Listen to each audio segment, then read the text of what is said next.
എന്നെ ഭയങ്കരമായിട്ട് ടച്ച് ചെയ്തൊരു സംഭവമാണിത്. ഇമാം അഹമ്മദ് ബിൻ ഹംബൽ ഒരിക്കൽ സിറിയയിലേക്ക് യാത്ര ചെയ്യാണ്. രാത്രിയായപ്പോൾ അദ്ദേഹം വളരെ ക്ഷീണിച്ചു പോയിരുന്നു, എവിടെയെങ്കിലും ഒന്ന് കിടക്കണം. അങ്ങനെയാണ് വഴിയിൽ കണ്ട ഒരു പള്ളിയിൽ അദ്ദേഹം കയറുന്നത്.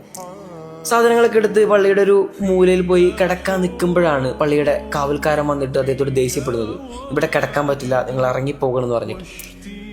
അക്കാലത്ത് ലോകത്തിലെ ഏറ്റവും വലിയ പണ്ഡിതനായ ഇമാം അഹമ്മദ് ബിൻ ഹംബലിനെ ആ കാവൽക്കാരൻ തിരിച്ചറിഞ്ഞിരുന്നില്ല. അങ്ങനെ അദ്ദേഹം സാധനങ്ങളൊക്കെ എടുത്ത് വന്ന് പള്ളിയുടെ പുറത്തുള്ളൊരു സ്റ്റെപ്പിൽ പോയി കിടന്നു. അദ്ദേഹം വീണ്ടും ഇത് കണ്ടു.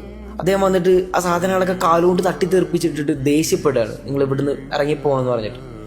അപ്പോൾ പള്ളിയുടെ തൊട്ടപ്പുറത്തുള്ള ഒരു കടക്കാരൻ ഇതൊക്കെ കണ്ടു നിൽക്കുന്നുണ്ട്. അദ്ദേഹം ഇവരെ തൻ്റെ കടയിലേക്ക് കൂട്ടിക്കൊണ്ടുപോയി, നിങ്ങൾക്ക് രാത്രി ഇന്ന് ഇവിടെ താമസിക്കാമെന്ന് പറഞ്ഞിട്ട്.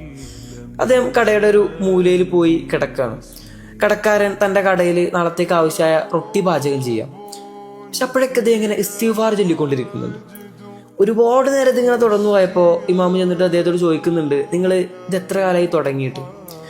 അദ്ദേഹം പറഞ്ഞു, ഞാൻ ഒരുപാട് കാലമായി ഞാൻ എന്ത് പണി ചെയ്യുമ്പോൾ ഇങ്ങനെ ഇസ്തിഗ്ഫാർ ചൊല്ലിക്കൊണ്ടിരിക്കും.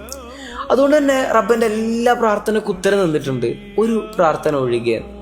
ഇത് കേട്ടപ്പോൾ ഇമാമിന് വളരെ ആകാംക്ഷ. അദ്ദേഹം ചോദിക്കുന്നുണ്ട്, എന്താണ് ആ ഉത്തരം കിട്ടാത്ത പ്രാർത്ഥന? കടക്കാരൻ പറഞ്ഞു, ലോകത്തെ ഏറ്റവും വലിയ പണ്ഡിതനായ ഇമാം അഹമ്മദ് ബിൻ ഹംബലിനെ എനിക്ക് മരിക്കുന്നതിന് മുമ്പൊന്ന് നേരിട്ട് കാണണം, അതാണ് എൻ്റെ ആഗ്രഹം. ഇത് കേട്ടതും ഇമാം അഹമ്മദ് ബിൻ ഹംബൽ തങ്ങൾ അവിടെ ഇരുന്നിട്ട് കരഞ്ഞു പോവാണ്. അദ്ദേഹം പറയുന്നുണ്ട്, നിങ്ങളുടെ പ്രാർത്ഥനയ്ക്ക് ഉത്തരം തരാൻ വേണ്ടിയിട്ടാണ് അള്ളാഹു ഈ പാതിരാത്രിയിൽ പുറങ്കാലുകൊണ്ട് തട്ടിത്തെറിപ്പിച്ച് എന്നെ ഇവിടെ എത്തിച്ചത്. ഞാനാണ് ഇമാം അഹമ്മദ് ബിൻ ഹംബൽ.